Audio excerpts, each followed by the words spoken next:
வணக்கம் ஆடிட்டர் கிருஷ்ணன் பேசுகிறேன். இந்த வீடியோ பேரண்ட்ஸ்க்காக. ஸோ இது வந்து ரிப்போர்ட் கார்டு வீடியோ.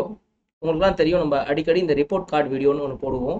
ரிப்போர்ட் கார்டுனா என்னென்னா என்ன ப்ராக்ரஸ் அப்படின்னு சொல்லிட்டு, ஸோ தட் நம்ம பேரண்ட்ஸ் குரூப்பில் ஆக்டிவாக இல்லாத பேரண்ட்ஸோ இல்லைனா வாட்ஸ்அப் யூஸ் பண்ணாத பேரண்ட்ஸோ இந்த வீடியோ பார்த்து உங்களுக்கு என்ன நடக்குது அகாடமியில் அப்படின்றது தெரியணுன்றதுக்காக தான் இதை நான் போடுறேன். So first November 2024 inter batch first அதை முடிச்சிடுறேன். ஸோ நவம்பர் 2024 இன்டர் பேட்ச் வந்துட்டு பிப்ரவரி 2024 அன்னைக்கு 24th அன்னைக்கு ஆரம்பித்தோம். ஐ திங்க் அது ஒரு பௌர்ணமின்னு நினைக்கிறேன். அப்போ ஆரம்பித்தோம். ஸோ அந்த பேட்சோட ப்ராக்ரஸ் என்ன அப்படின்னு கேட்டால் 5th April 2024, அதாவது இந்த ரெக்கார்ட் பண்ணுற அன்னைக்கு நம்ம இந்த பேட்சுக்கு சிஏ இன்டர் லா 100% முடிச்சிட்டோம். இதில் இப்போது 100 மார்க்குக்கு போர்ஷன்ஸ் முடிச்சிருக்கோம் அப்படின்னா 80 மார்க்குக்கு டெஸ்ட்டும் வச்சு எழுதியாச்சு. அதில் 60 மார்க்குக்கு தனியாக ஒரு டெஸ்ட் வச்சோம். அதாவது முதல் 6 சாப்டர்ன்ற மாதிரி தனியாக ஒரு டெஸ்ட் வச்சோம். அந்த டெஸ்ட்டை கரெக்ஷன் பண்ணி மார்க்கும் கொடுத்துட்டேன். மீதி டெஸ்ட்லாம் செல்ஃப் எவாலுவேஷன் டெஸ்ட்டு. இப்போது 100 மார்க்ஸ் டெஸ்ட், அதாவது நவம்பர் 2024 எக்ஸாம் எழுத போகிற பசங்களுக்கு 100 மார்க்ஸ் டெஸ்ட் வந்துட்டு April 15th இந்த புத்தாண்டை ஒட்டி அவங்களுக்கு நான் வந்து கொடுத்துருக்கேன். அதையும் நான் கரெக்ஷன் பண்ணி ஒரு 5 நாளில் மார்க் கொடுத்துருவேன். இது வந்து நவம்பர் 2024 பேட்ச்சு. அவங்களுக்கு லா சப்ஜெக்ட் முடிச்சாச்சு. அடுத்தது அக்கௌண்ட் சப்ஜெக்ட் ஆரம்பிச்சாச்சு. அதில் நிறைய அக்கௌண்டிங் ஸ்டாண்டர்ட்ஸ் இருக்குது. அதில் ஒரு 4-5 அக்கௌண்டிங் ஸ்டாண்டர்ட் இப்போ முடிஞ்சிருக்குது. இது எப்படி இந்த கிளாஸ் இன்னும் 2.5 மாதத்துக்கு போகும் அக்கௌண்ட்ஸை பொறுத்த வரைக்கும். அடுத்தது காஸ்டிங். இது இப்போ நான் அக்கௌண்ட்ஸ்னு சொல்கிறது லான்னு சொல்கிறது ரெண்டுமே வந்து லைவ் ஜூம் கிளாஸு. காஸ்டிங் பொறுத்த வரைக்கும் உங்களுக்கு தெரியும், அது காஸ்டிங் மட்டும் ரெக்கார்டட் கிளாஸஸ் வரும். ஸோ அது வந்து ப்ரீ ரிசல்ட் பேட்சில் ஸ்டார்ட் பண்ண பசங்க அது போய்கிட்டு இருக்கு. போஸ்ட் ரிசல்ட் பேட்ச் வந்து 16th ஏப்ரல்லேருந்து அந்த ரெக்கார்டிங்ஸை கொடுப்போம். அடுத்த சப்ஜெக்ட், அதாவது செகண்ட் குரூப்பை வந்து மோஸ்ட்லி மே 2 ஆடிட்டிங் ஆரம்பிச்சிருவோம். டேக்ஸ் வந்து மோஸ்ட்லி ஏப்ரல் லாஸ்ட் வீக்கில் டேக்ஸோட லைவ் கிளாஸும் ஆரம்பிச்சிடும்.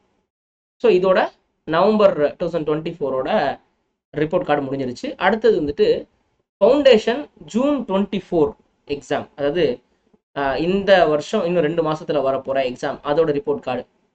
ஃபவுண்டேஷன் June 24 பொறுத்த வரைக்கும் 2 பேட்ச் இருக்குது நம்மக்கிட்ட. இப்போது ஒன்று ஃபஸ்ட் அட்டெம்ப்ட் பேட்ச், இன்னொன்று ரிப்பீட்டர்ஸ் பேட்ச். ஃபஸ்ட் அட்டெம்ப்ட் பேட்சில் கிட்டத்தட்ட ஒரு 35 பேர் எழுதுகிறாங்க. ரிப்பீட்டர்ஸ் பேட்சில் கிட்டத்தட்ட ஒரு 40 பேர் எழுதுகிறாங்கன்னு நினைக்கிறேன். இந்த ரிப்பீட்டர்ஸ் பேட்சுக்கு அக்கௌண்ட்ஸ் 100 மார்க்ஸ் டெஸ்ட் முடிச்சிட்டோம். லா 100 மார்க்ஸ் டெஸ்ட் முடிஞ்சிருச்சு.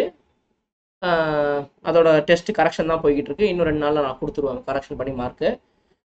மேக்ஸ் இப்போது படிச்சுக்கிட்டு இருக்காங்க. 20ஆம் தேதி மேக்ஸ் டெஸ்ட் வரும் மோஸ்ட்டாக.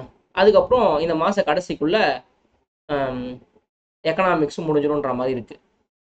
ஸோ இது வந்து ரிப்பீட்டர்ஸ் பேட்சை பொறுத்த வரைக்கும். ஃப்ரெஷ் பேட்சை பொறுத்த வரைக்கும் இந்த மாதம் 25ஆம் தேதியிலேருந்து அவங்களுக்கு 100 மார்க் டெஸ்ட் ஆரம்பிச்சிடும். ஸோ இன்னும் அவங்களுக்கு ஆல்மோஸ்ட், ஏன்னா அவங்க இப்போ தான் 12th போர்டு எக்ஸாம் முடிச்சுட்டு வரதுனால அவங்களுக்கு ஒரு 20 நாள் டைம் வேணும்னு கேட்டிருக்காங்க. ஸோ இன்னும் ஒரு 20 நாளில் அவங்க ரெடி ஆகிடுவாங்க எக்ஸாம்ஸ்க்குன்ட்டு. அதுக்கப்புறம் April 25லேருந்து June 15th வரைக்கும் அவங்களுக்கு ரிப்பீட்டடாக 100 மார்க்ஸ் டெஸ்ட் வந்துகிட்டே இருக்கும். ஸோ அட்லீஸ்ட் அவங்க எக்ஸாம் போகிறதுக்கு முன்னாடி 3 தடவையாவது 100 மார்க்ஸ் டெஸ்ட் எழுதிடுவாங்க.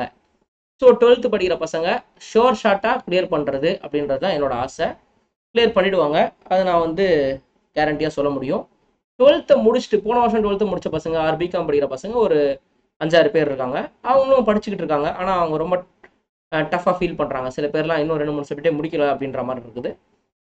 ஓகே, பார்ப்போம். இது வந்து June 24 பேட்சை பொறுத்த வரைக்கும், ஃபவுண்டேஷனை பொறுத்த வரைக்கும். அடுத்தது May 25 பேட்சை பொறுத்த வரைக்கும், அதாவது 11th ஸ்டாண்டர்ட் பசங்க, போன வருஷம் இந்த வருஷம் இப்போ 11th முடித்த பசங்க, அந்த பேட்ச்சு, அந்த பசங்க மோஸ்ட்லி 2 சப்ஜெக்ட் முடிச்சு வச்சுருக்காங்க. May 26, அதாவது 10ஆம் கிளாஸ் இந்த வருஷம் முடிச்சுட்டு ஜாயின் பண்ணுற பசங்களுக்கு லைவ் ஜூம் கிளாஸ் வந்து April 9 இல்லைனா 10ஆம் தேதி ஆரம்பிக்கிறதா சொல்லியிருந்தோம். அது ஷார்ப்பாக ஆரம்பிச்சிடுவோம். அடுத்தது coming to December 2024 foundation batch. இந்த பேட்சுக்கு மோஸ்ட்டாக April 15லேருந்து லைவ் ஜூம் கிளாஸ் ஆரம்பிச்சிடும். December 2024 ஃபவுண்டேஷன் பேட்சுக்கு இப்போதைக்கு சும்மா ரெக்கார்டட் கிளாஸஸ் கொடுத்து டைம் வேஸ்ட் பண்ணாமல் பார்க்க சொல்லியிருக்கோம். ஒரு 5-6 நாள்லேருந்து லைவ் ஜூம் கிளாஸ், அதாவது ஒரு 10 நாளில் லைவ் ஜூம் கிளாஸ் ஆரம்பிச்சிடுவோம். ஸோ இன்டர் மே 24 பேட்ச், ஆமாம் அந்த பேட்ச் சொல்ல மறந்துட்டேனே. அந்த பேட்சுக்கு ஆல்ரெடி ஒரு சீரீஸ் ஆஃப் டெஸ்ட் முன்னாடியே முடிஞ்சு போச்சு. இப்போ செகண்ட் சீரீஸ் ஆஃப் டெஸ்ட் போய்கிட்டு இருக்கு. இந்த செகண்ட் சீரீஸ் ஆஃப் டெஸ்ட் வந்து மோஸ்ட்லி 10ஆம் தேதிக்குள்ளே முடிஞ்சிடும், ஏப்ரல் 10ஆம் தேதிக்குள்ளே முடிஞ்சிடும். ஃபர்ஸ்ட் குரூப்பை பொறுத்த வரைக்கும் 100 மார்க் டெஸ்ட்டுக்கெல்லாம் கரெக்ஷன் பண்ணி ஆன்சர் கொடுத்துட்டேன். இப்போ செகண்ட் குரூப் டெஸ்ட் போய்கிட்டு இருக்கு. அதுவும் வந்து மோஸ்ட்லி ஏப்ரல் 15க்குள்ளே மார்க் கொடுத்துருவேன். அதுக்கப்புறம் second series of test mostly April 12லேருந்து ஆரம்பிக்கிற மாதிரி இருக்கும். இது வந்து ரெகுலர் பேட்ச்க்கு. மே 2024 இன்டர் கிராஷ் பேட்ச் பொறுத்த வரைக்கும் மோஸ்ட்லி ஃபர்ஸ்ட் குரூப் ஸ்டூடெண்ட்ஸ் தான் அதில் இருக்காங்க. அவங்களுக்கு வந்து 2 பேப்பர் கரெக்ஷன் பண்ணி மார்க் கொடுத்துட்டேன்னு நினைக்கிறேன். ஒரு பேப்பர் நேத்தி தான் எழுதுனாங்கன்னு நினைக்கிறேன், டாக்ஸ் நேத்தி தான் எழுதுனாங்க. அது கரெக்ஷன் பண்ணி இன்னொரு 2-3 நாளில் மார்க் கொடுத்துருவேன். அதுக்கப்புறம் செகண்ட் சீரீஸ் ஆஃப் டெஸ்ட் வந்து ஏப்ரல் 10ஆம் தேதியிலேருந்து அவங்க எழுத ஆரம்பிப்பாங்க. அது வந்து மோஸ்ட்லி ஏப்ரல் 20ஆம் தேதிக்குள்ளே முடிஞ்சிடும். அதுக்கப்புறம் அது ஒரு 2-3 நாளில் கரெக்ஷன் பண்ணி மார்க் கொடுத்துருவேன். ஸோ இதுதான் வந்து சீரீஸ் மே 24 இன்டர் பொறுத்த வரைக்கும். ஸோ இதுதான் இந்த இப்போ இன்னைக்கு சொல்ல வந்த ரிப்போர்ட் கார்டு சொல்லி முடிச்சிட்டேன். நன்றி, வணக்கம்.